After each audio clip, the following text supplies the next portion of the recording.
എല്ലാവർക്കും ഈശോ മിശിഹായ്ക്ക് സ്തുതിയായിരിക്കട്ടെ. എൻ്റെ പേര് ഉഷ ജേക്കബ്. ഇത് എൻ്റെ മോള് ടിജിഷ. ഞാൻ വരുന്നത് കൊല്ലത്ത് നിന്നാണ്. ഞാൻ 2022 മാർച്ച് 15 ഉടമ്പടി എടുത്തത്. അതിനു മുമ്പ് 2020 എനിക്ക് ഇവിടെ കൃപാസനത്തിൽ വരാനായിട്ട് ഒരു അനുഗ്രഹം കിട്ടി. പക്ഷെ ഞാൻ ഇവിടെ വന്നെങ്കിലും അന്ന് ഞാൻ ഉടമ്പടി എടുത്തില്ല. ഞാനിവിടെ വന്ന് പ്രാർത്ഥിച്ചിട്ട് തിരിച്ചുപോയി. പക്ഷേ വീട്ടിൽ ചെന്ന് കഴിഞ്ഞപ്പോൾ എപ്പോഴും എനിക്ക് മനസ്സിൽ ഈ കൃപാസനം പള്ളിയും മാതാവിൻ്റെ രൂപവും എപ്പോഴും മനസ്സിലിങ്ങനെ വരുമായിരുന്നു. അപ്പോൾ എനിക്ക് തോന്നി ഞാൻ അന്ന് ഉടമ്പടി എടുക്കേണ്ടതായിരുന്നു. എനിക്കന്ന് പ്രത്യേകിച്ച് നിയോഗങ്ങളൊന്നും ഇല്ലാഞ്ഞതുകൊണ്ടാണ് ഞാൻ എടുക്കാതിരുന്നത്. പക്ഷേ നിയോഗങ്ങൾക്ക് വേണ്ടി മാത്രമല്ല ഉടമ്പടി എടുക്കേണ്ടത്, നമ്മുടെ ജീവിത വിശുദ്ധിക്ക് വേണ്ടിയാണെന്ന് എനിക്ക് ബോധ്യപ്പെട്ടു. ഞാൻ അങ്ങനെ പ്രാർത്ഥിക്കാൻ തുടങ്ങി, എനിക്ക് ഉടമ്പടി എടുക്കണം, ഇവിടെ വരണമെന്ന്. അങ്ങനെ 2022 എനിക്കിവിടെ വരാനൊരു ഭാഗ്യം ലഭിച്ചു. അന്ന് ഞാൻ ഉടമ്പടി എടുത്തു. ഉടമ്പടിയിലായിരിക്കുമ്പോൾ എനിക്ക് ഒത്തിരി ആത്മീയ അനുഗ്രഹങ്ങൾ കിട്ടി. എല്ലാ ദിവസവും പള്ളിയിൽ പോകുവാനും പ്രാർത്ഥിക്കുവാനും രാത്രി 2 മണിക്ക് എഴുന്നേറ്റിരുന്ന് ലോകം മുഴുവന് വേണ്ടിയും പ്രാർത്ഥിക്കുവാനുള്ളൊരു അനുഗ്രഹം മാതാവ് തന്നു. അങ്ങനെ ഇരിക്കുമ്പോഴെനിക്ക് വായിൽ 2 സർജറി ചെയ്യേണ്ടതായിട്ട് വന്നായിരുന്നു. 2 പല്ല് വന്ന് എല്ലിൽ കുടുങ്ങിയിട്ടാണ് ആ സർജറി ചെയ്യേണ്ടി വന്നത്. അപ്പോഴും ഞാൻ വിദേശത്തൊക്കെ ജോലി ചെയ്യുന്ന സമയമായിരുന്നു. എനിക്ക് ആ ജോലിയൊക്കെ കളഞ്ഞ് നാട്ടിൽ വരേണ്ടി വന്നു. അങ്ങനെ ആ 2 സർജറിയൊക്കെ കഴിഞ്ഞ് ഞാനിങ്ങനെ ഇരിക്കുമ്പോൾ വീണ്ടും എനിക്ക് വായിൽ അതിശക്തമായ വേദന വരികയും എനിക്ക് വാ തുറക്കുവാനോ ഭക്ഷണം കഴിക്കുവാനോ ഒന്നും പറ്റാത്ത ഒരവസ്ഥ വന്നു. പല്ല് പോലും തേക്കാൻ പറ്റാത്ത ഒരവസ്ഥയിലായിരുന്നു ഞാൻ. അപ്പോഴും ഞാൻ വിചാരിച്ചു ആദ്യം ചെയ്ത 2 സർജറികളുടെ എന്തെങ്കിലും കുഴപ്പമായിരിക്കും എന്ന് വിചാരിച്ച് ഞാൻ ആദ്യം ENT ഡോക്ടറിനെയാണ് കണ്ടത്. അപ്പോൾ ഡോക്ടർ പറഞ്ഞു എനിക്ക് ചെവിക്ക് മറ്റു കുഴപ്പങ്ങളൊന്നുമില്ല, ഒരു ഡെന്റിസ്റ്റിനെ കാണാൻ പറഞ്ഞു. അങ്ങനെ 2-3 ഡെന്റിസ്റ്റിനെ കണ്ടു, മരുന്ന് കഴിച്ചു. പക്ഷേ എനിക്ക് ഒരു കുറവും ഉണ്ടായില്ല. വാ തുറക്കുവാനോ ഭക്ഷണം കഴിക്കുവാനോ ഒന്നും എനിക്ക് പറ്റിയില്ല. അങ്ങനെ ഞാൻ വീണ്ടും 4മതൊരു ഡോക്ടറിനെ കൂടി കണ്ടു. അപ്പം ഡോക്ടർ പറഞ്ഞു സർജറി ചെയ്ത കുഴപ്പമൊന്നുമല്ല, ഒരു എക്സ്റേ എടുക്കാമെന്ന് പറഞ്ഞു. അങ്ങനെ തലയുടെ ഫുള്ള് എക്സ്റേ എടുത്തു.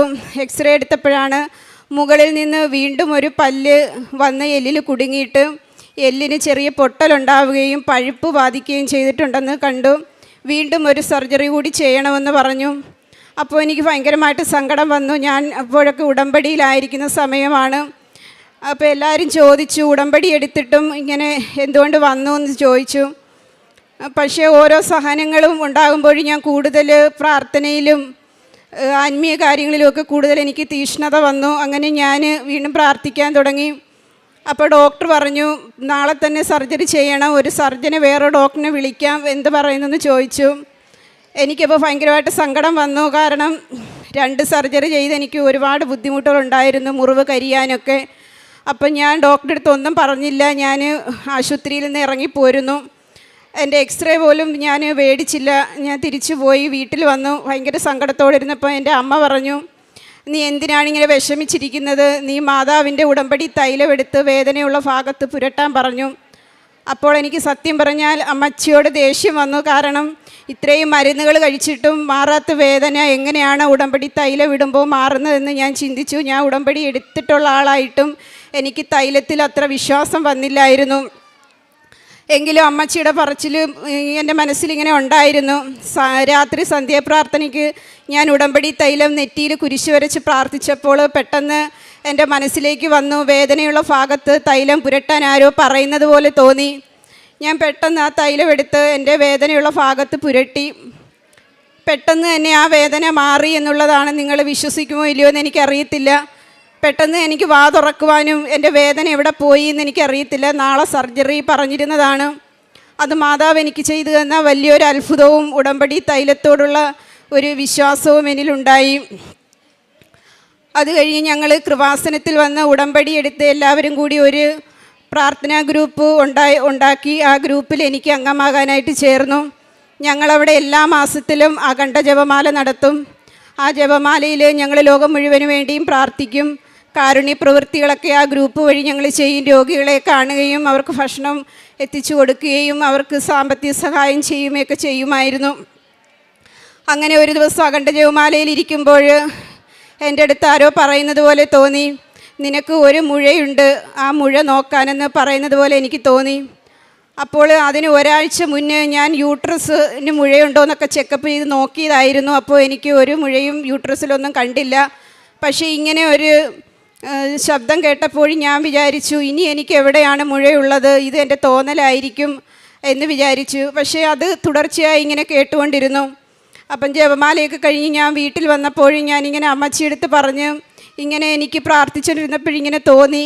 പക്ഷേ നമ്മൾ ബോഡിയൊക്കെ ചെക്കപ്പ് ചെയ്ത് നോക്കിയതായിരുന്നു, അപ്പോഴൊന്നും മുഴ കണ്ടില്ല. പിന്നെ എന്താണ് ഇങ്ങനെ കേൾക്കുന്നതെന്ന്. അപ്പോൾ എൻ്റെ അമ്മ പറഞ്ഞു, നിനക്ക് എവിടെയെങ്കിലും മുഴ കാണും, അത് മാതാവാണ് പറയുന്നതെന്ന്. അങ്ങനെ ഞാൻ വൈകിട്ട് കുളിക്കാനായിട്ട് കയറിയപ്പോൾ വീണ്ടും ഈ ശബ്ദം കേട്ടു. അപ്പോഴെനിക്ക് പെട്ടെന്ന് തോന്നി ബ്രസ്റ്റ് ഒന്ന് ചെക്ക് ചെയ്ത് നോക്കാമെന്ന്. അങ്ങനെ നോക്കിയപ്പോൾ ഞാൻ ഞെട്ടിപ്പോയി. എൻ്റെ ബ്രസ്റ്റിലൊരു മുഴ കണ്ടു. അതും കുറച്ച് വലിപ്പമുള്ള മുഴയായിരുന്നു. അങ്ങനെ ഞാനത് വീട്ടിൽ പറഞ്ഞു. എല്ലാവർക്കും ഒത്തിരി സങ്കടമൊക്കെ വന്നു. കാരണം നമുക്കെല്ലാം അറിയാം ഇപ്പോൾ ബ്രസ്റ്റിലൊക്കെ മുഴ വന്നു കഴിഞ്ഞാൽ അത് എങ്ങനെയായി മാറുമെന്നുള്ളത്. പക്ഷേ എനിക്ക് പേടിയോ ഭയമോ ഒന്നും തോന്നിയില്ല. ഞാൻ മാതാവിൻ്റെ അടുത്ത് പറഞ്ഞു, എന്ത് രോഗം തന്നെയാണെങ്കിലും ഒരു ക്യാൻസർ ആയാൽ പോലും അതിനെ അതിജീവിക്കുവാനുള്ള ഒരു ആത്മധൈര്യം എനിക്ക് തരണേ എന്ന് മാത്രമേ ഞാൻ പ്രാർത്ഥിച്ചു. രോഗം മാറിപ്പോകണേ എന്നൊന്നും ഞാൻ പ്രാർത്ഥിച്ചില്ല. അങ്ങനെ ഞാൻ ഡോക്ടറിനെ കണ്ടു. ഡോക്ടർ മുഴ നോക്കിയിട്ട് പറഞ്ഞു, ഇത് സർജറി ചെയ്ത് ബയോപ്സിക്ക് അയക്കണം, മാമോഗ്രാം ചെയ്യണം, ക്യാൻസർ ആണോ എന്ന് ഒരു സംശയമുണ്ടെന്ന് പറഞ്ഞു. അങ്ങനെ ഞങ്ങളുടെ ഗ്രൂപ്പിലൊക്കെ ഞാൻ ഈ മെസ്സേജ് ഇട്ടു. എല്ലാവരും പറഞ്ഞ് പ്രാർത്ഥിക്കാൻ, ധൈര്യമായിട്ട് പോയി ചെക്കപ്പൊക്കെ ചെയ്യാൻ പറഞ്ഞു. അങ്ങനെ മാമോഗ്രാം ചെയ്തു. അതിനകത്ത് ഒരു കുഴപ്പവും ഉണ്ടായിരുന്നില്ല. അപ്പോൾ ഡോക്ടർ പറഞ്ഞു മുഴ എടുത്ത് ബയോപ്സിക്ക് അയക്കണമെന്ന്. അങ്ങനെ ബയോപ്സിക്ക് അയച്ചു. ബയോപ്സിയുടെ റിസൾട്ട് വന്നപ്പോഴും ആ മുഴ ഒരു വിയർപ്പ് ഗ്രന്ഥിക്കകത്ത് ഇൻഫെക്ഷൻ വന്ന് അവിടെ മുഴയായതാണ്, അത് വേറൊരു കുഴപ്പവുമില്ല എന്ന് പറഞ്ഞു. അതെനിക്ക് മാതാവ് ചെയ്തു തന്ന വലിയൊരു അനുഗ്രഹമായിട്ട് ഞാൻ വിശ്വസിക്കുന്നു. പിന്നെ എൻ്റെ കാരുണ്യ പ്രവൃത്തികളെന്ന് പറഞ്ഞു കഴിഞ്ഞാൽ ഞാൻ പത്രം എടുത്ത് കൂടുതലും അക്രൈസ്തവരായിട്ടുള്ള ആൾക്കാർക്കാണ് കൊടുത്തുകൊണ്ടിരുന്നത്. ഹോസ്പിറ്റലുകളിലൊക്കെ ദൂരെയൊക്കെ പോയി രോഗികൾക്ക് കൊടുക്കും. അവരെടുത്ത് കൃപാസനത്തെക്കുറിച്ച് പറയും, പ്രാർത്ഥിക്കും, സാമ്പത്തികമായിട്ടും സഹായിക്കും. അങ്ങനെ എനിക്ക് ഒരുപാട് ആത്മീയമായി വളരാനായിട്ട് ഒരുപാട് കൃപ കിട്ടി. അതുപോലെ തന്നെ എൻ്റെ മോളാണിത്. മോള് ഡോക്ടർ ഓഫ് ഫാർമസിയാണ് പഠിച്ചുകൊണ്ടിരുന്നത്. അവൾക്ക് ഒരു ഡോക്ടറാകണം എന്നുള്ള ആഗ്രഹത്തോടു കൂടിയാണ് ആ കോഴ്സ് തിരഞ്ഞെടുത്തത്.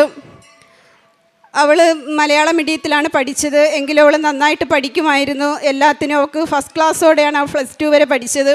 അപ്പോൾ ഈ കോഴ്സ് പഠിക്കാനായിട്ട് ചേർന്ന് കഴിഞ്ഞപ്പോൾ അവരുടെ ടീച്ചർ എന്നെ വിളിച്ചിട്ട് പറഞ്ഞു, മാഡം ഇവർക്ക് ഇത് പഠിക്കാൻ പറ്റുമോ എന്നറിയത്തില്ല, കാരണം നിങ്ങൾക്കൊക്കെ അറിയാം ഇതിന് എന്തോരം പഠിക്കണമെന്നുള്ളത്. അവൾ മലയാളം മീഡിയത്തിൽ നിന്ന് വന്നതുകൊണ്ട് തന്നെ ഇതൊക്കെ ഭയങ്കര പാടായിരിക്കും പഠിക്കാൻ. നിങ്ങളതുകൊണ്ട് വേറെ എവിടെയെങ്കിലും പഠിക്കാനായിട്ട് പോകുന്നതായിരിക്കും നല്ലതെന്ന് പറഞ്ഞു. അപ്പം ഞങ്ങൾക്കൊത്തിരി സങ്കടം വന്നു. കാരണം ഇനി ഇവിടുന്ന് വീണ്ടും വേറൊരിടത്തേക്ക് പോകുക എന്ന് പറഞ്ഞു കഴിഞ്ഞാൽ അത് ബുദ്ധിമുട്ടുള്ള കാര്യമാണ്. അതുമല്ല എൻ്റെ മോള് ഉടമ്പടി എടുത്തിട്ടുള്ള ആളാണ്. ഞാൻ മോളെടുത്ത് പറഞ്ഞു, നീ ധൈര്യമായിട്ട് മാതാവിൻ്റെ ഉടമ്പടി തൈലം, നമ്മുടെ കുടുംബത്തിൽ തന്നെ ആ തൈലത്തിൻ്റെ വിശ്വസ്തത നമുക്ക് മനസ്സിലായതാണ്. നീ അത് കുരിശ് വരച്ച് പഠിക്കാനുള്ള പുസ്തകത്തിലും കുരിശ് വരച്ച് നെറ്റിയിലും കുരിശ് വരച്ചിട്ട് പ്രാർത്ഥിക്കുക. മാതാവ് നിന്നെ എല്ലാ വിഷയത്തിലും ജയിപ്പിക്കുകയും നീ നല്ല രീതിയിൽ പഠിച്ച് ഒരു ഡോക്ടറാകുകയും ചെയ്യുമെന്ന് അവൾക്ക് പറഞ്ഞു കൊടുക്കുകയും എൻ്റെ മോള് നന്നായിട്ട് പ്രാർത്ഥിക്കുകയും എല്ലാ ദിവസവും പള്ളിയിൽ പോവുകയും ചെയ്യുന്ന ഒരു കുട്ടിയാണ്. അങ്ങനെ അവൾ അങ്ങനെ പറഞ്ഞു കൊടുത്തതുപോലെ തന്നെ ചെയ്തു. മാതാവിൻ്റെ അനുഗ്രഹം കൊണ്ട് ഒരു ക്ലാസ്സിൽ പോലും പുറകോട്ട് പോകാതെ എല്ലാ ക്ലാസ്സും ജയിക്കുവാനും അവൾക്ക് ഇന്ന് ഒരു ഡോക്ടറായിട്ട് ഈ അമ്മയുടെ അൾത്താരയിൽ നിൽക്കുവാനുമുള്ള വലിയൊരു കൃപ മാതാവ് തന്നു. പിന്നെ എൻ്റെ മോൾക്ക് കിട്ടിയ ഒരു അത്ഭുത സൗഖ്യത്തെക്കുറിച്ച് അവൾ തന്നെ പറയും. എൻ്റെ പേര് ടിജിഷ. ഞാൻ കൊല്ലത്തു നിന്നാണ് വരുന്നത്. ഞാൻ ഫാർമഡി ആണ് പഠിച്ചത്. ഇപ്പോൾ മെഡിസിറ്റിയിൽ വർക്ക് ചെയ്യുവാണ്. ഞാൻ പഠിച്ചുകൊണ്ടിരിക്കുന്ന സമയത്ത് 5th ഇയറിൻ്റെ സമയത്ത് ഞാനൊരു OT കയറിയിരിക്കുന്ന സമയമായിരുന്നു. അപ്പോൾ OT ഒരു ടോനയിൽ എക്സിഷൻ വന്നു. ഞാനിത് കാണാനായിട്ട് കയറി. കണ്ട് കുറച്ച് കഴിഞ്ഞപ്പോഴത്തേക്കും ഞാൻ തറയിൽ വീണു. ഞാൻ വീണത് ഞാൻ അറിഞ്ഞിട്ടില്ല. പിന്നെ ഒരു 5 മിനിറ്റ് കഴിഞ്ഞപ്പോഴത്തേക്കും ഞാൻ എണ്ണീറ്റു.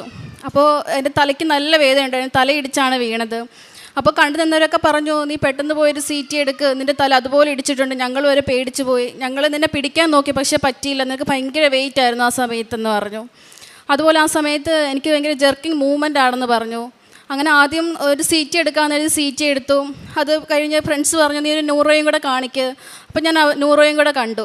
അങ്ങനെ ന്യൂറോ പറഞ്ഞൊരു EEG എടുക്കാൻ പറഞ്ഞു. അങ്ങനെ അത് രണ്ടും എടുത്ത് ഡോക്ടറിനെ കാണാൻ വന്നപ്പോൾ ഡോക്ടർ പറഞ്ഞു രണ്ടും അബ്നോർമലാണ്, ഇതൊരിക്കലും മാറത്തില്ല, ഇത് ജനറ്റിക് ആണ്, നിൻ്റെ CT അബ്നോർമലാണ്, അതിനകത്ത് നിൻ്റെ ബ്രെയിൻ ഒരു സ്കാറുണ്ട്, അതൊരിക്കലും മാറത്തില്ല, അതെന്തുകൊണ്ട് വന്നെന്ന് ഡോക്ടറിനും അറിയത്തില്ല, അത് ഒന്നെങ്കിൽ ജനറ്റിക് ആയിരിക്കാം എന്ന് പറഞ്ഞു. അങ്ങനെ എനിക്ക് മരുന്നൊക്കെ തന്നു, സീഷറാണെന്ന് പറഞ്ഞു, ഡയഗ്നോസ് എഴുതി.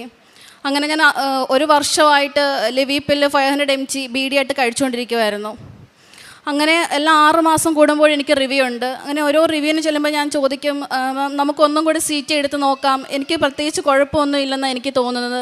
കാരണം ഞാൻ മാതാവിനോട് പ്രാർത്ഥിക്കുമായിരുന്നു, എനിക്ക് കുഴപ്പമൊന്നുമില്ല. എൻ്റെ അടുത്ത് അന്ന് പറഞ്ഞപ്പോഴേ ഞാൻ വിചാരിച്ചത് എനിക്ക് മാമിന് എന്തോ തെറ്റിയതാണ്, എനിക്ക് അങ്ങനെ വരാൻ ഒരു ചാൻസും ഇല്ലെന്ന്. അങ്ങനെ 6ാമത്തെ മാസവും ഞാൻ റിവ്യൂവിന് പോയപ്പം മാം പറഞ്ഞത് ഇല്ല, ഇത് നിനക്ക് മാറത്തില്ല. അപ്പം ഞാൻ പറഞ്ഞു എനിക്ക് വിശ്വാസമുണ്ട് എനിക്ക് മാറുമെന്നുള്ളത്. അപ്പം മാം പറഞ്ഞു അങ്ങനെ ആരുമില്ല, അങ്ങനെ ദൈവമൊന്നുമില്ല, അവരൊരു ബ്രാഹ്മണാണ്, അപ്പോൾ അവർക്ക് അങ്ങനെ വിശ്വാസമൊന്നുമില്ല. അപ്പോൾ അവരുടെ ഇത് ഒരിക്കലും മാറത്തില്ല, നീ സ്ട്രക്ചറലി ഫങ്ഷണലി അബ്നോർമലാണ്, നിനക്കിത് മാറാൻ ഒരു വഴിയുമില്ലെന്ന് പറഞ്ഞു. അങ്ങനെ ഞാൻ വീണ്ടും വന്ന് വീണ്ടും കൃപാസനത്തിലോട്ട് വന്ന് അച്ഛനെ കണ്ട് തലയ്ക്ക് പിടിപ്പിച്ച് വീണ്ടും തിരിച്ചു പോയി. അങ്ങനെ വീണ്ടും ഒരു 6 മാസം കഴിഞ്ഞ് റിവ്യൂവിന് പോയി. വീണ്ടും ഇതേ ആവശ്യം പറഞ്ഞെങ്കിലും സമ്മതിച്ചില്ല. പിന്നെ ഞാൻ കരുതി അങ്ങനെ തന്നെ ഇരിക്കട്ടെ, മരുന്ന് കണ്ടിന്യൂസ് ആയിട്ട് കഴിച്ചുകൊണ്ടിരിക്കുവാണ്. അങ്ങനെ ഞാൻ പിന്നെ മെഡിസിറ്റിയിൽ ജോബിന് കയറിയിട്ട് പിന്നെയും റിവ്യൂവിന് ചെന്നു. അപ്പോഴും ഇതേ അവസ്ഥ തന്നെ, നീ എന്തായാലും 4 വർഷം മരുന്ന് കഴിക്കണം, നിനക്ക് കണ്ടിന്യൂസ് ആയിട്ട് തന്നെ കഴിച്ചേ പറ്റത്തുള്ളൂ എന്ന് വീണ്ടും പറഞ്ഞു. അങ്ങനെ വീണ്ടും ഞാൻ പ്രാർത്ഥിക്കാൻ തുടങ്ങി, തൈലം ഇട്ട് പ്രാർത്ഥിക്കാൻ തുടങ്ങി. അങ്ങനെ എനിക്ക് പെട്ടെന്ന് തോന്നി മെഡിസിറ്റിയിൽ ഒരു ഡോക്ടറിനെയും കൂടെ കാണിച്ചാലോ. മെഡിസിറ്റിയിൽ ഒരു ന്യൂറോയും കൂടെ ഞാൻ കാണിച്ചു. അങ്ങനെ ന്യൂറോ പറഞ്ഞു അങ്ങനെ വരാൻ ഒരു ചാൻസും ഇല്ല, നിനക്ക് ആ സമയത്ത് സിങ്കോപ്പാണ് വന്നത്, തലകറങ്ങി വീണതാണ്, നിനക്ക് എന്തായാലും സീഷറല്ലെന്ന് പറഞ്ഞു. നമുക്കെന്നാൽ CT മാറ്റി നമുക്ക് MRI തന്നെ എടുക്കാമെന്ന് പറഞ്ഞു. അങ്ങനെ MRI എടുത്തു, EEG രണ്ടാമത് ഒന്നും കൂടെ എടുത്തു. രണ്ടിലും നോർമലാണ്, എനിക്ക് ഒരു കുഴപ്പമില്ലെന്ന് ഡോക്ടർ പറഞ്ഞു. നമുക്ക് മരുന്ന് നിർത്താമെന്ന് പറഞ്ഞു. അന്ന് മുതൽ ഇന്ന് വരെ ഇപ്പോൾ ഒരു 4 മാസമായിക്കാണ് ഞാൻ മരുന്ന് കഴിച്ചിട്ടേ ഇല്ല, എനിക്ക് ഒരു കുഴപ്പവും ഇല്ല, രണ്ടാമത് തലയിറങ്ങി വീണിട്ടും ഇല്ല, ഞാൻ ഒരു ജെർക്കിങ് മൂവ്മെൻറ്റും എനിക്ക് വന്നിട്ടില്ല. പിന്നെ അതുപോലെ തന്നെ ഞാനാണ് എൻ്റെ വീട്ടിൽ ആദ്യമായിട്ട് ഉടമ്പടി എടുക്കുന്നത്. ഞാനും എൻ്റെ ആൻറ്റിയുമാണ് ആദ്യം ഉടമ്പടി ഇവിടെ വന്ന് എടുക്കുന്നത്. ഞാൻ എല്ലാ ദിവസവും പള്ളിയിൽ പോകുമായിരുന്നു, പ്രാർത്ഥിക്കുമായിരുന്നു. പക്ഷേ ഇവിടെ വന്ന് ഉടമ്പടി എടുത്തതിന് ശേഷമാണ് മാതാവ് കൂടെ ഉണ്ടെന്നുള്ളൊരു വിചാരം വന്നത്. കാരണം എന്ത് കാര്യത്തിലും മാതാവുണ്ട്, മാതാവ് വരും, എന്തൊരു പ്രശ്നം വന്നാലും മാതാവ് കൂടെ ഒപ്പം നടന്ന് പരിഹരിക്കുന്നൊരു ഇതാണ് വന്നത്. പഠിക്കുന്ന സമയത്താണെങ്കിലും മാതാവ് ചില സമയത്ത് ഞങ്ങൾക്ക് എക്സാമിൻ്റെ സമയമായിരുന്നു. എക്സാമിൻ്റെ സമയത്ത് ബയോഫാം, എനിക്ക് ഏറ്റവും പാടുള്ളൊരു സബ്ജക്റ്റായിരുന്നു ബയോഫാം. ഒരുപാട് ഇക്വേഷനും ഒരുപാട് ഡെറിവേഷനും ഉള്ളൊരു സബ്ജക്റ്റായിരുന്നു. എനിക്ക് പഠിക്കാൻ ഒട്ടും ഇഷ്ടമല്ലാത്തൊരു സബ്ജക്റ്റും ഞാൻ എൻ്റെ ക്ലാസ്സിൽ പോലും കയറിയിട്ടില്ല. അതിന് ഒരുപാട് നോട്ട്സും ഒരു ടെക്സ്റ്റ് ബുക്ക് തന്നെ അല്ലാതെ പഠിക്കാനുണ്ട്, ഒരുപാട് പഠിക്കാനുണ്ട്. ഞാനൊക്കെ തലേന്ന് പഠിക്കുന്ന ഒരു കൂട്ടത്തിലാണ്. തലേന്ന് എടുത്ത് ബുക്ക് തുറന്നിട്ട് ഒന്നും മനസ്സിലാവുന്നില്ല, ഒന്നും പഠിക്കാൻ പറ്റുന്നില്ല. അപ്പം ഞാൻ ആദ്യം അമ്മയെ വിളിച്ച് എനിക്ക് പറ്റുന്നില്ല, ഞാൻ ഈ എക്സാം എഴുതുന്നില്ല, എഴുതിയിട്ട് തോക്കുന്നതിനെക്കാട്ടി നല്ലത് എഴുതാതിരിക്കുന്നതാണ്, രണ്ടാമത് സപ്ലി ആയിട്ട് എക്സാം എഴുതാമെന്ന് കരുതി. അപ്പോൾ അമ്മ പറഞ്ഞു നീ തൈലം വിട്ട് പ്രാർത്ഥിക്ക്, നിനക്കെല്ലാം പറ്റുമെന്ന് പറഞ്ഞു. അങ്ങനെ ഞാൻ ഉറങ്ങിയിട്ടില്ല ആ ദിവസം ഉറങ്ങാതെ ഒരു 5 മണിക്ക് വെളുപ്പിന് 5 മണിക്ക് വീണ്ടും എണ്ണീറ്റു. അപ്പോഴാണ് ഞാൻ ഹോസ്റ്റലിൽ നിൽക്കുന്നത് സിസ്റ്റേഴ്സിൻ്റെ ഹോസ്റ്റലാണ്. അവിടെ കുർബാന ഉണ്ടായിരുന്നു. ഞാൻ 6 മണിക്ക് കുർബാനയ്ക്ക് പോയി 6:30-ക്ക് തിരിച്ചു വന്നു. എന്നിട്ട് ഞാൻ വീണ്ടും കാശുരൂപം കൈപ്പിടിച്ച് പഠിക്കാൻ തുടങ്ങിയതാണ്. അത്ഭുതം എന്ന് പറയട്ടെ, ഞാൻ പെട്ടെന്ന് റിവൈസ് ചെയ്തെടുക്കുമായിരുന്നു എല്ലാം. എനിക്ക് തന്നെ അത്ഭുതമായിപ്പോയി, ഞാനിത് എങ്ങനെ പഠിച്ചു. കാരണം ഡെറിവേഷനൊക്കെ അങ്ങനെ പഠിക്കാമെന്ന് വെച്ചാൽ അത് പാടാണ്. അത് പെട്ടെന്ന് തന്നെ എൻ്റെ കൂട്ടുള്ള ഫ്രണ്ട്സിനെക്കാട്ടി മുമ്പേ ഞാനാണ് പഠിച്ചു തീർന്നത്. എന്നിട്ടും വീണ്ടും ഞാൻ റിവൈസ് ചെയ്തുകൊണ്ടിരിക്കുക. അവരെപ്പോഴും പഠിക്കുന്നതേ ഉള്ളായിരുന്നു. പെട്ടെന്ന് തന്നെ ഞാൻ എല്ലാം പഠിച്ചെടുത്തു. അതിൽ നല്ല മാർക്കോടെ പാസ്സാവാൻ എനിക്ക് പറ്റി. ഇത്രയും അത്ഭുതങ്ങളും അനുഗ്രഹങ്ങളും തന്ന മാതാവിന് ഒരുപാട് നന്ദി. പ്രിയപ്പെട്ടവരെ, ഒരു കാര്യം കൂടി പറയാനുണ്ട്. ഇപ്പോൾ എൻ്റെ മോള് അവിടെ രോഗത്തെക്കുറിച്ച് പറഞ്ഞു. അവൾക്ക് സർജറിയുടെ സമയത്ത് ഫിറ്റ്സ് വന്ന് അവൾ വീണെന്ന്. അങ്ങനെ ഡോക്ടർ പറഞ്ഞത് 5 വർഷം മെഡിസിൻ കഴിക്കണമെന്നായിരുന്നു ഫസ്റ്റ് ഡോക്ടർ പറഞ്ഞത്. ഞങ്ങൾക്കൊക്കെ ഒത്തിരി സങ്കടം വന്നു. കാരണം നിങ്ങൾക്കൊക്കെ മനസ്സിലാകും, ഇത്രയുമുള്ള ഒരു കുട്ടിക്ക് ഫിറ്റ്സ് വന്നെന്ന് കേൾക്കുമ്പോൾ നമ്മുടെ ആ മാനസികാവസ്ഥ എന്തായിരിക്കുമെന്ന്. കാരണം അവളുടെ വിവാഹത്തിൻ്റെയൊക്കെ ഒരു സമയമൊക്കെ അടുത്തിരിക്കുന്ന സമയമായിരുന്നു അത്. ഞങ്ങൾക്കത് ഒട്ടും സഹിക്കാൻ പറ്റാത്ത ഒരു വേദനയായിരുന്നു എനിക്കും എൻ്റെ കുടുംബത്തിന് മുഴുവനും. എങ്കിലും ഞങ്ങൾ വിശ്വാസം കൈവിടാതെ മാതാവ് ഒരു അത്ഭുതം നടത്തും എന്ന വിശ്വാസത്തോടു കൂടി തന്നെ മുന്നോട്ട് പോയി. അവരുടെ വിവാഹമൊക്കെ ഞങ്ങൾ ആലോചിക്കാമെന്ന് വിചാരിച്ചു. അപ്പോൾ അവൾ പറഞ്ഞ് 5 വർഷം മെഡിസിൻ കഴിഞ്ഞിട്ട് മതി എന്നൊക്കെ പറഞ്ഞു. കാരണം നമ്മളൊരു വിവാഹം നടത്തുമ്പോൾ അവരുടെ അടുത്ത് എല്ലാ കാര്യങ്ങളും ഇതിനെക്കുറിച്ച് പറയേണ്ടി വരുമല്ലോ. അപ്പോൾ അവർ ഇതിനെ എങ്ങനെ എടുക്കുമെന്ന് നമുക്കറിയത്തില്ല. ഒരു ഫിറ്റ്സ് വന്ന കുട്ടി, മെഡിസിൻ കഴിക്കുന്ന കുട്ടി എന്നൊക്കെ പറയുമ്പോഴും ഒരിക്കലും അത് അവർ അംഗീകരിക്കത്തില്ല എന്ന് നമുക്കറിയാമായിരുന്നു. എങ്കിലും ഞാനത് ഇവിടെ പുതുക്കാൻ വന്നപ്പോൾ ഞാനതൊരു നിയോഗമായിട്ട് വെച്ചത് ഇങ്ങനെയായിരുന്നു. ഞാൻ പറഞ്ഞു, മാതാവേ, ഞങ്ങൾ മകളുടെ വിവാഹത്തിന് വേണ്ടി ഒരുങ്ങുകയാണ്. അവൾക്ക് വേണ്ടി അമ്മ തന്നെ ഒരു പയ്യനെ കണ്ടുപിടിക്കണം. അത് നല്ല വിശുദ്ധിയും ദൈവഭയവും ദൈവവിശ്വാസവുമുള്ള ഒരു പയ്യനായിരിക്കണം. പണമോ കഴിവോ ഒന്നും ഞാൻ പറഞ്ഞില്ല. ഞാൻ ഇങ്ങനെയാണ് ആ നിയോഗത്തിൽ എഴുതി വെച്ചത്. അതും നമ്മുടെ വീട്ടിന് അടുത്ത് തന്നെ ഉള്ള ഒരു പയ്യനായിരിക്കണം എന്ന് ഞാനിങ്ങനെ വെറുതെ എൻ്റെ മനസ്സിൽ വന്നതുകൊണ്ട് ഞാൻ എഴുതി വെച്ചു. എന്നിട്ട് ഞങ്ങൾ ആലോചനകൾ തുടങ്ങി. അപ്പോൾ ഡോക്ടർ പറഞ്ഞത് ജീവിതകാലം മുഴുവനും മെഡിസിൻ കഴിക്കേണ്ടി വരുമെന്നാണ് പറഞ്ഞത്. അപ്പം നമുക്ക് വിവാഹം ഇങ്ങനെ നീട്ടിക്കൊണ്ടുപോകാൻ പറ്റത്തില്ല. അങ്ങനെ ഓരോ ആലോചനകളൊക്കെ വന്നു. എല്ലാവരും ലണ്ടനിലും അമേരിക്കയിലും ജർമ്മനിയിലും ഒക്കെ ജോലിയുള്ളവരൊക്കെ ആയിരുന്നു. പക്ഷേ നമ്മൾ അതൊന്നും വേണ്ടെന്ന് വെച്ചു. അങ്ങനെ ഇരിക്കുമ്പോൾ ഞങ്ങളുടെ വീട്ടിന് അടുത്ത് തന്നെയുള്ള ഒരു പയ്യൻ്റെ ആലോചന വന്നു. അപ്പം ഞാനത് ഒന്ന് എടുത്ത് നോക്കിയപ്പം ബിടെക് എൻജിനീയറാണ്, ഞങ്ങളുടെ അടുത്ത് തന്നെ ഉള്ളതാണ്. അപ്പം നമുക്ക് ഇത് ആലോചിക്കാമെന്ന് മനസ്സിൽ വിചാരിച്ചു. എന്നിട്ട് അവരെക്കുറിച്ചൊക്കെ അന്വേഷിച്ചപ്പോൾ ഞങ്ങൾക്കൊക്കെ ഇഷ്ടപ്പെട്ടു. പക്ഷേ അവിടെ ഈ മെഡിസിനെ കഴിക്കുന്ന കാര്യത്തെക്കുറിച്ചും രോഗത്തെക്കുറിച്ചും ഒക്കെ പറയുമ്പോൾ അവരത് എങ്ങനെ എടുക്കും എന്ന് ഞങ്ങൾക്ക് അറിയത്തില്ലായിരുന്നു. എങ്കിലും മോള് പറഞ്ഞു, എല്ലാ കാര്യങ്ങളും പറഞ്ഞ് അവർക്ക് താല്പര്യമുണ്ടെങ്കിൽ മാത്രം വിവാഹം നടത്തിയാൽ മതി എന്ന് പറഞ്ഞു. അങ്ങനെ പയ്യനുമായിട്ട് സംസാരിച്ചു. അവൻ്റെ അടുത്ത് ഈ കാര്യങ്ങളെല്ലാം ഞങ്ങൾ പറഞ്ഞു. ഞങ്ങൾക്ക് ഉറപ്പുണ്ടായിരുന്നു ഇത് മാതാവ് തന്നെ കണ്ടുപിടിച്ചു കൊണ്ടുവന്ന ആലോചനയാണെന്ന്. ഞങ്ങൾക്ക് പൂർണ്ണ വിശ്വാസമുണ്ടായിരുന്നു. അപ്പോൾ അവരുടെ അടുത്ത് പറഞ്ഞപ്പോൾ പയ്യൻ പറഞ്ഞത് ഇങ്ങനെയാണ്, എനിക്ക് അതൊന്നും ഒരു കുഴപ്പമില്ല. കല്യാണം കഴിഞ്ഞിട്ടായാലും ഒരു രോഗം വന്നു കഴിഞ്ഞാൽ നമ്മൾ അവരെ ഉപേക്ഷിക്കില്ലല്ലോ. എനിക്ക് തയ്യാറാണ്, ഞാൻ അവളെ കല്യാണം കഴിക്കാൻ തയ്യാറാണ്. എനിക്ക് എത്ര കാലം മെഡിസിൻ കഴിച്ചാലും എനിക്കതൊരു പ്രശ്നമല്ല, ഞാൻ നോക്കിക്കൊള്ളാമെന്ന് അവൻ പറഞ്ഞു. അതുമാത്രമല്ല, അവനും ഇവിടെ കൃപാസനത്തിൽ വന്ന് ഉടമ്പടി എടുത്ത ഒരു പയ്യനും കൂടിയായിരുന്നു. അതായിരുന്നു ഏറ്റവും വലിയൊരു അത്ഭുതം. അത് കാരണം ഞങ്ങൾ ആ ആലോചന ഫിക്സ് ചെയ്തു. മകളുടെ എൻഗേജ്മെൻറ്റൊക്കെ കഴിഞ്ഞു. ഇനി ഡിസംബറിൽ കല്യാണം നടത്താനായിട്ട് ഞങ്ങൾ ആലോചിച്ചിരിക്കുകയാണ്.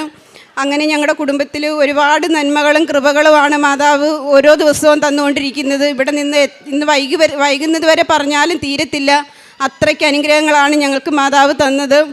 ഈ എല്ലാ അനുഗ്രഹങ്ങൾക്കും അമ്മയോട് ഞാൻ എന്നും എൻ്റെ ജീവിതകാലം മുഴുവനും നന്ദിയുള്ളവളായിരിക്കും. അമ്മയ്ക്കും ഈശോയ്ക്കും ഒരുപാട് നന്ദി. ഞാൻ അച്ഛൻ്റെ ടോക്കുകൾ മുടങ്ങാതെ, എല്ലാ ചൊവ്വാഴ്ചയുമുള്ള ടോക്കുകൾ ഒരു ദിവസം പോലും മുടങ്ങാതെ ഞാൻ കേൾക്കാറുണ്ട്. എന്നിട്ട് അത് കേൾക്കുമ്പോൾ തന്നെ ഞാൻ ഓരോ നിയോഗങ്ങൾ വെച്ചിട്ടാണ് അത് കേൾക്കുന്നത്. അതുപോലെ തന്നെ എല്ലാ ദിവസവും മുടങ്ങാതെ കുർബാനയ്ക്ക് എത്ര മഴയായാലും കൊടുങ്കാറ്റായാലും ഞാൻ മുടങ്ങാറില്ല. കുർബാനയ്ക്ക് പോകും, കുർബാനയിൽ പങ്കെടുക്കും. എന്നിട്ടാണ് എൻ്റെ ഓരോ ജീവിതചര്യകളും ഞാൻ തുടങ്ങുന്നത് തന്നെ.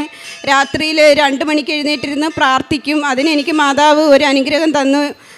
രാത്രി എഴുന്നേറ്റിരുന്ന് പ്രാർത്ഥിക്കാൻ എൻ്റെ ഉറക്കത്തെയൊക്കെ ഞാൻ മാറ്റി വെച്ചുകൊണ്ടാണ് എഴുന്നേറ്റിരുന്ന് പ്രാർത്ഥിക്കുന്നത്. അത് എല്ലാം എനിക്ക് വേണ്ടി ഒരു കാര്യവും ഞാൻ പ്രാർത്ഥിക്കാറില്ല, മറ്റുള്ളവർക്ക് വേണ്ടിയാണ് നിയോഗങ്ങൾ വെച്ച് പ്രാർത്ഥിക്കുന്നത്. പിന്നെ രോഗികളെയൊക്കെ ഞാൻ തേടി പിടിച്ച് പോയി കണ്ട് അവരുമായിട്ട് സംസാരിക്കുകയും അവർക്ക് വേണ്ട സാമ്പത്തികമായാലും ഭൗതികമായാലും കാര്യങ്ങളൊക്കെ എനിക്ക് പറ്റുന്ന പോലൊക്കെ ഞാൻ ചെയ്തു കൊടുക്കാറുണ്ട്.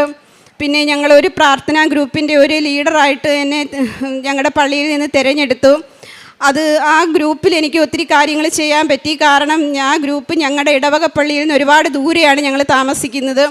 അപ്പം തന്നെ മിക്കവാറും ആൾക്കാർ പള്ളിയിലൊന്നും പോകാറില്ല, ഇത്ര ദൂരെ ആയതുകൊണ്ട്, പ്രത്യേകിച്ച് രോഗികൾ. അപ്പോൾ അവർക്കൊന്നും കുർബാന സ്വീകരിക്കാനായിട്ട് പറ്റത്തില്ല.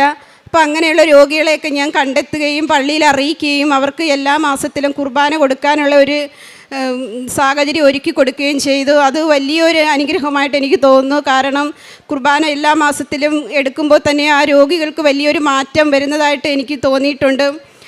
പിന്നെ പത്രം ഞാൻ എല്ലായിടത്തും മേടിച്ച് പത്രവിതരണം നടത്തും. പ്രത്യേകിച്ച് അക്രൈസ്തവർക്കാണ് ഞാൻ കൂടുതലും കൊടുക്കാറ്.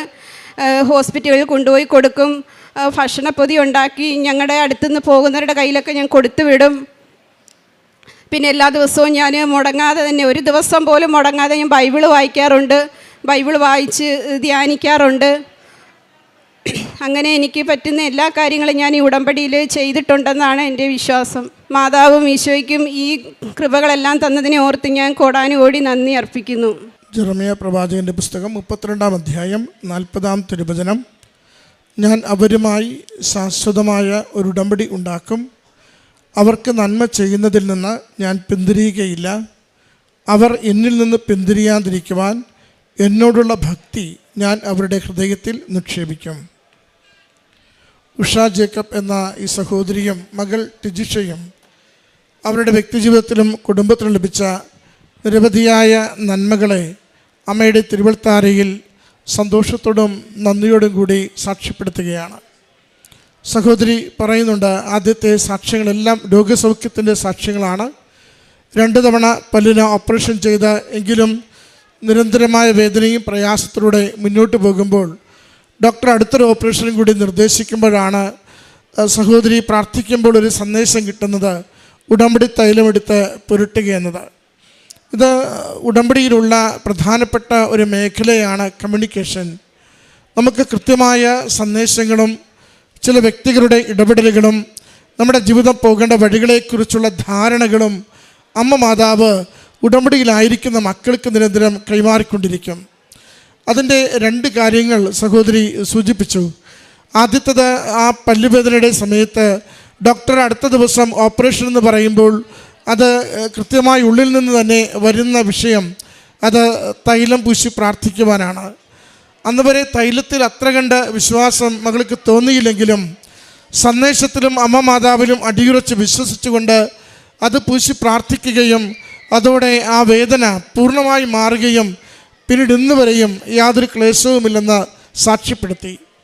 അത് അവിചാരിതമായി കിട്ടിയ ഒരു സന്ദേശമല്ല എന്നുറപ്പിക്കുന്നതിന് 2ാമത്തെ സന്ദേശം കൂടി മകൾ സൂചിപ്പിക്കുന്നുണ്ട്. മറ്റൊരു ദിവസം ഇത് സഹോദരിക്ക് കിട്ടുന്ന സന്ദേശം മുഴ അത് ഗൗരവത്തിൽ കാണുകയെന്നാണ്. ശരീരത്തിലുള്ള മുഴയെക്കുറിച്ചാണ് സന്ദേശം കിട്ടുന്നത്.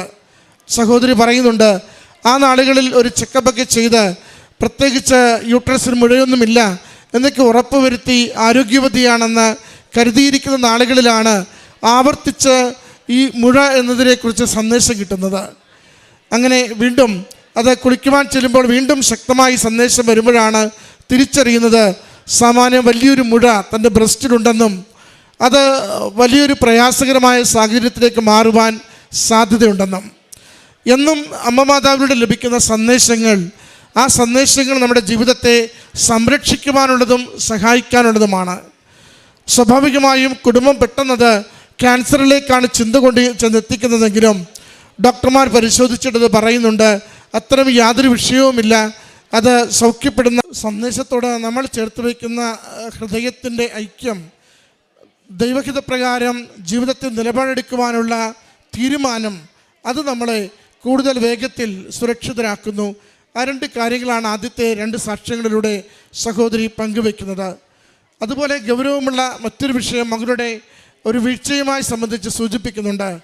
അത് ജനറ്റിക്കലായിട്ടുള്ള ഇഷ്യൂ ആണെന്നും മാറത്തില്ലെന്നും മാറാരോഗമായി നിലനിൽക്കുമെന്നും പറയുന്നിടത്ത് മകൾ കൃത്യമായും വീട്ടിൽ നിന്ന് ആദ്യമായി ഉടമ്പടി എടുത്തു എന്നതുകൊണ്ട് തന്നെ പൂർണ്ണമായും അമ്മയിൽ ശരണപ്പെട്ടുകൊണ്ട് സൗഖ്യത്തിന് വേണ്ടി ഉടമ്പടി തൈലം പൂശി പ്രാർത്ഥിക്കുകയും പിന്നീട് 4 മാസം മുമ്പെടുത്ത റിവ്യൂവിൽ യാതൊരു കുഴപ്പവുമില്ലെന്നും ഡോക്ടർമാർ അത് മാറില്ലെന്ന് പറഞ്ഞ രോഗത്തെ സൗഖ്യം നൽകിയ അമ്മ മാതാവിലൂടെ ഈശോ അനുഗ്രഹിച്ചതിനെ സാക്ഷ്യപ്പെടുത്തി.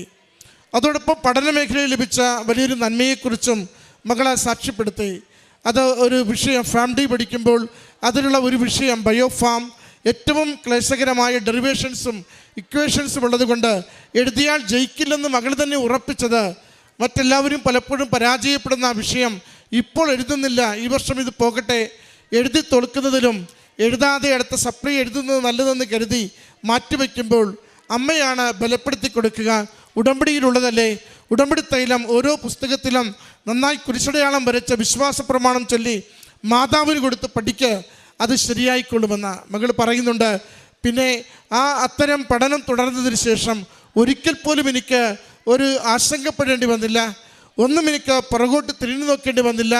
വലിയ ഇക്വേഷൻസ്, വലിയ ഡെറിവേഷൻസ് നിസ്സാരമായി മനസ്സിൽ ഓർമ്മയായി കിട്ടുകയും നന്നായി പരീക്ഷ എഴുതി നല്ല വിജയം നേടുവാൻ സഹായിക്കുകയും ചെയ്തുവെന്ന് പ്രിയമുള്ളവരെ, ഉടമ്പടിയിലായിരിക്കുന്നവർക്ക് എപ്പോഴും ഭാരം ലഘൂകരിച്ച് കൊടുക്കുന്ന ദൈവ സാന്നിധ്യത്തെ അനുഭവിക്കുവാൻ സാധിക്കും. ഉടമ്പടിയിലായിരിക്കുന്നവർക്ക് എപ്പോഴും കഴിവിനപ്പുറം ദൈവകൃപയാൽ അനുഗ്രഹിക്കപ്പെടുന്നതിൻ്റെ അനുഭവങ്ങൾ നിരവധി പറയുവാനുണ്ടാവും. അതാണ് ഈ മകളും അമ്മയും ഈ അൾത്താരയിൽ പറഞ്ഞുകൊണ്ടിരിക്കുക. വിവാഹത്തെക്കുറിച്ചും കുടുംബം സൂചിപ്പിച്ചു.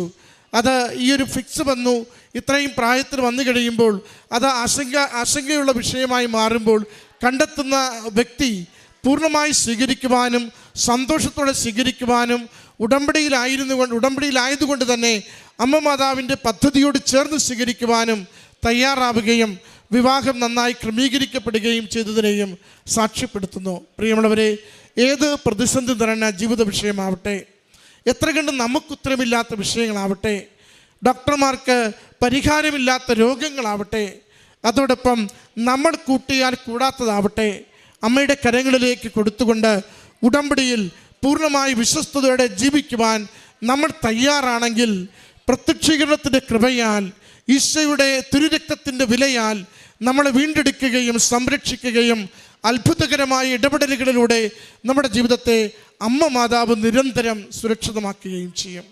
അതിൻ്റെ സാക്ഷ്യങ്ങളാണ് ഈ കുടുംബം, ഇവർ രണ്ടുപേരും ആവർത്തിച്ച് അൾത്താരയിൽ പറഞ്ഞുകൊണ്ടിരിക്കുക.